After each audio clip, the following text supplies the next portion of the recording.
నేటి దినం కొరకై ఏర్పాటు చేయబడిన పాత నిబంధన వాక్య భాగముగా లేవియా కాండము 3వ అధ్యాయము 1వ వచనం నుండి 17వ వచనం వరకు చదువుకుందాము.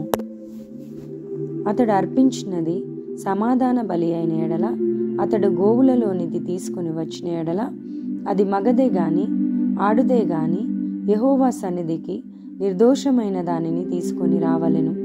తాను అర్పించు దాని తల మీద తన చెయ్యి ఉంచి ప్రత్యక్షపు గుడారం యొక్క ద్వారమున దానిని వధింపవలెను. యాజకులగు అహరోను కుమారులు బలిపీఠము చుట్టూ దాని రక్తమును ప్రోక్షింపవలెను. అతడు ఆ సమాధాన బలి పశువు యొక్క ఆంత్రముల లోపలి క్రొవ్వును, ఆంత్రముల మీది క్రొవ్వు అంతటిని, 2 మూత్ర గ్రంథులను, వాటి మీదను డొక్కల మీదనున్న క్రొవ్వును, కాలేజం మీదను మూత్ర గ్రంథుల మీదనున్న వపను యెహోవాకు హోమముగా అర్పింపవలెను.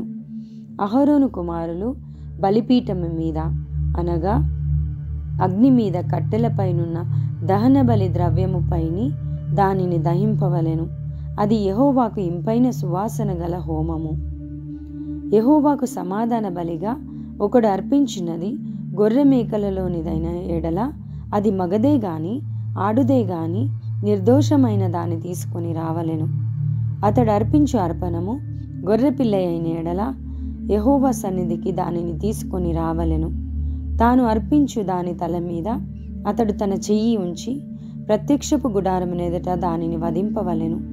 అహరోను కుమారులు బలిపీఠము చుట్టూ దాని రక్తమును ప్రోక్షింపవలెను.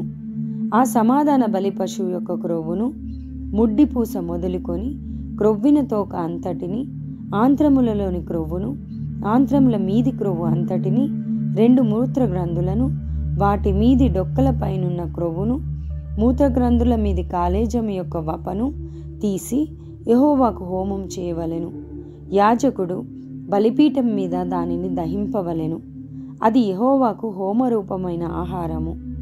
అతడు అర్పించినది మేక అయిన ఎడల యెహోవా సన్నిధికి దానిని తీసుకొని రావలెను. తాను దాని తల మీద చెయ్యి ఉంచి ప్రత్యక్షపు గుడారము ఎదుట దానిని వధింపవలెను. అహరోను కుమారులు బలిపీఠము చుట్టూ దాని రక్తంను ప్రోక్షింపవలెను. తాను దానిలో అర్పించు ఆంత్రములను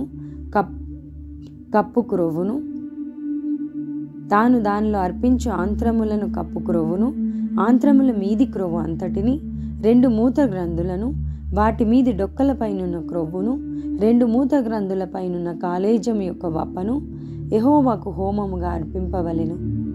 యాజకుడు బలిపీఠం మీద వాటిని దహింపవలెను. క్రొవ్వు అంతయు యెహోవాదే. అది సువాసన గల హోమరూపమైన ఆహారము.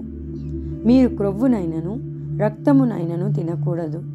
అది మీ తరతరములకు మీ నివాసస్థలములన్నిటిలోనూ నిత్యమైన కట్టడ.